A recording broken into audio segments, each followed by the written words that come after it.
having just the personnel. That's my biggest sticking point. Yeah. I think that's the thing that keeps me from growing the most is having good people. Cause I just lost a couple people that I had that were pretty good. And then I had to let person go. So now I got to rebuild again and start over, but hopefully better this time.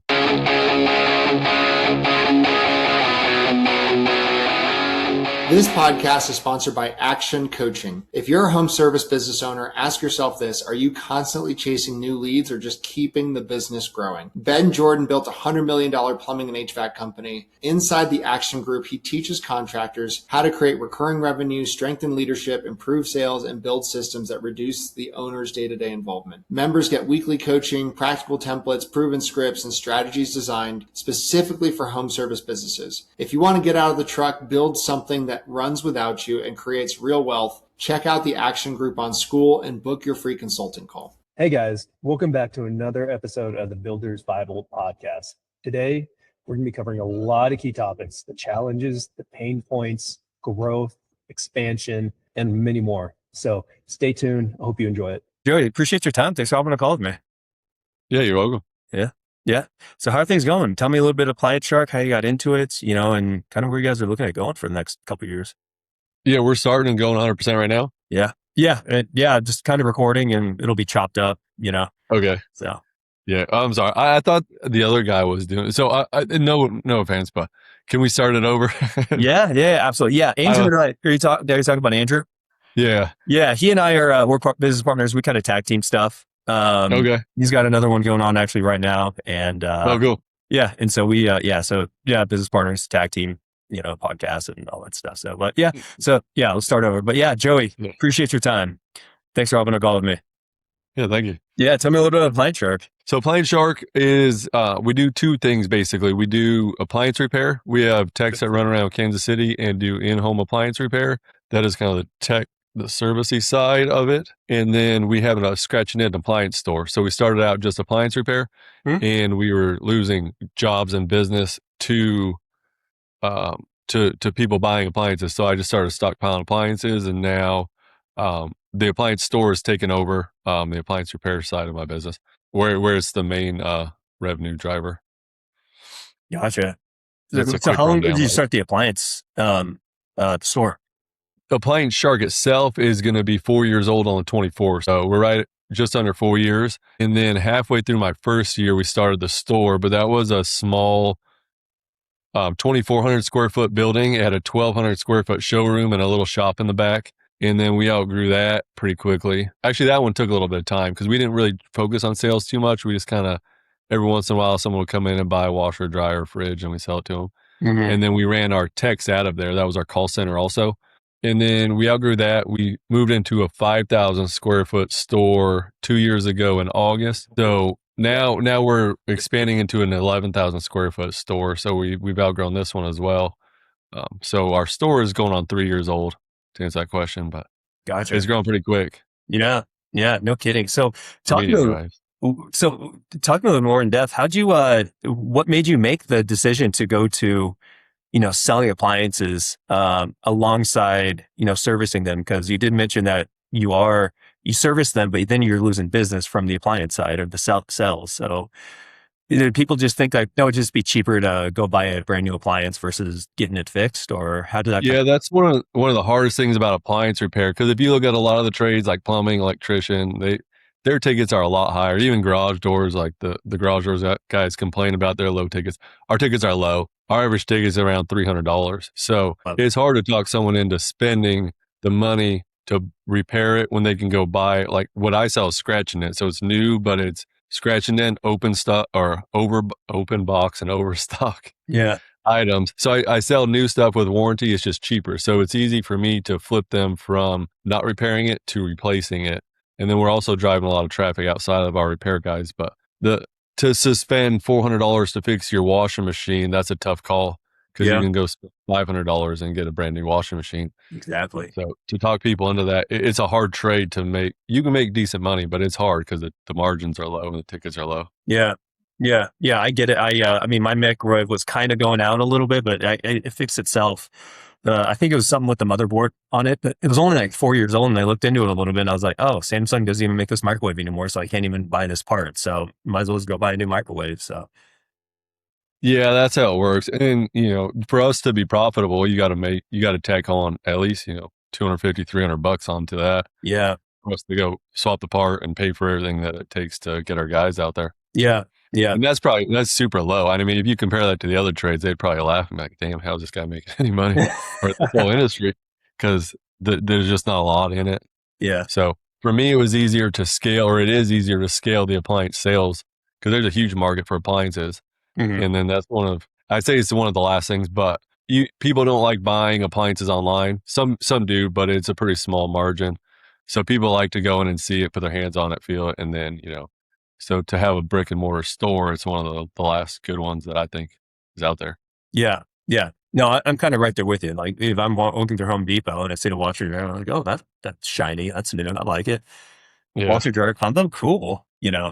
Stuff like that. But, yeah. Talk to me a little bit about the actual store. So what are you guys doing in revenue?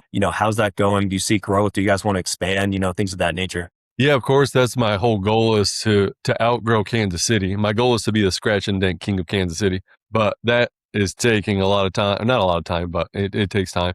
So my goal is to maximize Kansas City and then move out to other states. Mm-hmm. And I don't know exactly where I'm going to head next, but the next building that I have should get us there with 11,000 square foot. It'll have a nice receiving area. Then we have to test and fix some of the things. So we'll have a big testing area and a big showroom in there. Revenue wise, last year we did 1.8. So I was pretty happy with that. Yeah. My goal was to get it to about 8 or 10 million. Mm-hmm. I think that's what Kansas City can support. And then from there, I'll be taking it to other cities. I could expand quicker, but it's a lot to have employees in different cities, and just to manage employees here is hard because I have 12 employees here. Okay. So it's a lot to keep them all on track and make sure they show up, and everyone's here on a Saturday, so I don't have to be in and work by myself on a Saturday. Right.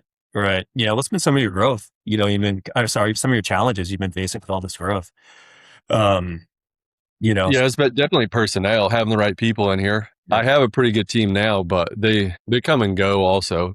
I don't have, so I follow a lot of mentors in this home service industry, and they're like, pay them all this money because, to keep your A players, you got to pay them all the money. But it's hard when you're starting up to pay an A player the money that an A player wants to make or needs to make to stay around. So you kind of got to make do with lesser quality. Yeah. But I have pretty good quality people now. It takes a while to get there. Yeah. Yeah, I get it. It's definitely building that culture, building that base, getting your SOPs in line, getting, good people in there that actually want to be there, as like there's a lot, as I'm sure you've come across, there's a lot of people that are just like in there just to collect a paycheck and then bounce at 5 o'clock or whatever. Yeah, that's how most people are. It's hard to find the people that actually want to work and take pride in helping me as a small business owner grow my business and actually want to help instead of just show up for their money and then leave. Yeah. It's definitely one of the challenges, definitely. Yeah. So I know on top of the challenges, you have any pain points too? Something you're struggling with right now. Kind of what does that look like? Because I'm sure I'm sure there's, you're dealing with a lot. Yeah. I mean, there's always pain points. There's always someone coming after me or someone that thinks that, I did something wrong or just like the small things just add up. That'd probably be the biggest pain point. And then having just the personnel, that's my biggest sticking point. Yeah. I think that's the thing that keeps me from growing the most is having good people. Because I just lost a couple people that I had that were pretty good, and then I had to let person go. So now I got to rebuild again and start over, but hopefully better this time. Yeah. Good deal.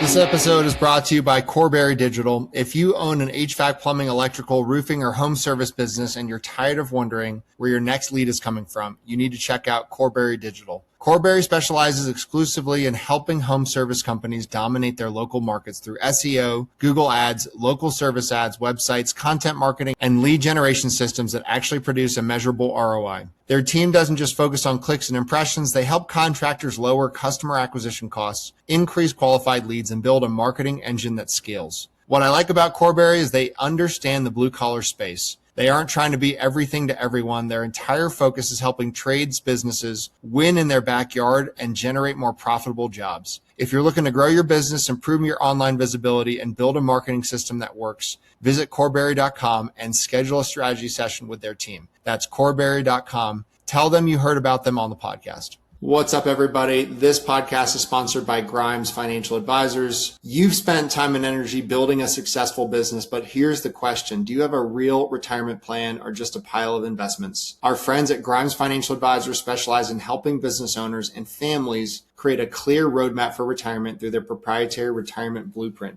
Instead of focusing only on investments, they look at the entire picture: income planning, taxes, long-term care, legacy planning, and making sure your money is actually working for the life you want to live. I've gotten to know Dustin personally. One of the things that I respect most about him is he believes every financial decision should fit into a bigger plan. You shouldn't just chase returns. So whether you're 5 years from retirement or simply want a second opinion on your financial strategy, I highly recommend reaching out to Dustin and his team. Visit Grimes Financial Advisors to schedule your consultation and start building your own retirement blueprint. So talk to me a little bit about growth. Like 3 to 5 years from now, you want to be in, more states than just Kansas City. You want to do 8 to 10 million in revenue. What's kind of your path to get there? What does that look like that you can foresee? Marketing. I love marketing. I love seeing the numbers and the data. I had this guy that his name was Trevor. He trained me how to basically market myself, which is amazing because if you know how to market yourself, you can really, I feel like I could sell anything at this point. And I'm pretty new to marketing. So I'm excited to see how good I can get at marketing and where it could take me. But I think that is probably the biggest thing. And then I know you're going to ask me about AI. AI, I used to be against it, but lately I've been using Claude a lot, and you can ask it all kinds of stuff, and it literally does it for you. It makes life so much easier. Yeah. A lot of people are like, "Oh, that's cheating, this and that," and it's like, if you kind of look at it, it's like you're leveraging the tools that you have that's available to you. It just happens, like a machine learning, LLM. It's like having a high level employee that you can ask to do anything for you, and it does it great. It's amazing. Yeah. And if you get good enough at it, you can just, create your own agents. Eventually it'll do your marketing for you. It'll reach out to customers for you. It'll do a lot. It can do a lot. Yeah. Yeah. I was talking to another guy that has a scratch and dent store, and I have my website on Shopify, and I'd use like Workies for my CRM for my service side. And he created all of his through Claude basically. Yeah. And it does everything that mine does, except his is exactly tailored to his business. So that's my goal over the next year, is to transfer everything into stuff that I can build for myself. And then I don't have to pay subscriptions. I don't have to pay, because I know Service Titan's huge money, but Workies is pretty big money too, especially for me. I mean, it's a lot of money. And if you can eliminate that, that's pretty good. Yeah. Keep expenses low and margins high, retain as much as you can. I totally get it. It's, we're still in its infancy stages too. Like, it's still new, and look how good it can be. Do you use it a lot yourself? I do. We, and some of the other businesses I have too, we do use it. One of, she's a lot more well-versed in it than I am, but she has, more time to actually play with it too, than I do too. But yeah, so I have a basic understanding, but that's pretty much it. I do need to sit down and see, like, okay, what can I do here? What can I do there? So, but nice. Yeah, but I have vibe coded a little bit. Have you heard of vibe coding? No. Yeah. So essentially that's just like, I think Claude can do it too. Vibe coding is essentially like, if you want to go create an app, you don't need to have a software developer. You can literally just create wireframes and like an MVP, like a minimum viable product, and just tell it what you want. It'll code it out. I don't want to make this change here. I want to make this change here. You might be able to do it for like internal processes too. If you receive an order and it goes here, I'm not sure what it looks like there, but you can probably create an internal process, an app or a platform, through vibe coding, where you can take an order, and then it'll call this guy, and then the warrant, this and that. And so they can send an email out for all the warranty information automatically. I don't know, just kind of spitballing, but yeah. Yeah, I'm excited about it too. Like SOPs. So I'm almost 4 years old, and I've never had good SOPs or training manual. Yeah. And in the last week, I've created it, and all it did is I tell it to ask me questions, and then it asks me questions, and then I feed it all the Appliance Shark information.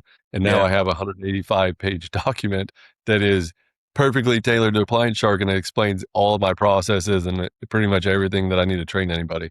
Oh yeah, absolutely. I put it off for years, and it took me maybe 10 hours of actual work. Oh yeah. Yeah. Have you heard of have you heard of Notebook, LM language model? No, I don't know that That's Google. I'm not sure if you use Google, like Google Spaces in your company. Yeah. So check out Notebook, because that's super powerful. And it's really cool because they set you up with what's called a studio. They have a ton of different just applications for you. So you can literally upload a document. If you want to create a quiz, a video, you could upload your SOPs and create a video, be like a training video, something like that. Nice. Yeah. And then you can do it for studying, you can make quizzes, flashcards. You can create a deck for you. You can do, what else? There's like 7 or 8 different functions on there that you can use to do. So that's a sleeper, and definitely check that out, when you get a chance.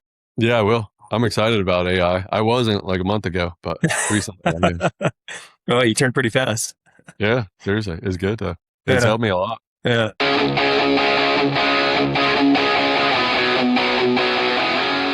This episode is brought to you by 10X Nerds. If you're a business owner doing real revenue, there's a good chance you're overpaying in areas you haven't even looked at. Things like credit card processing, insurance, telecom, and more. 10X Nerds comes in, audits your expenses across 30 plus categories, and finds immediate savings. And here's the kicker. They only get paid if they save you money. It's a complete no-brainer. If you want to keep more of what you make, go check them out at 10xnerds.com. This episode is brought to you by my friend Silas Lagoy over at ForgeMark Wealth. If you're a high-income business owner or professional and feel like you're getting crushed by taxes, you're not alone. And more importantly, you're not stuck. ForgeMark Wealth specializes in advanced legal tax strategies and wealth planning designed to help you keep more of what you make, grow it efficiently, and actually build long-term freedom, not just income.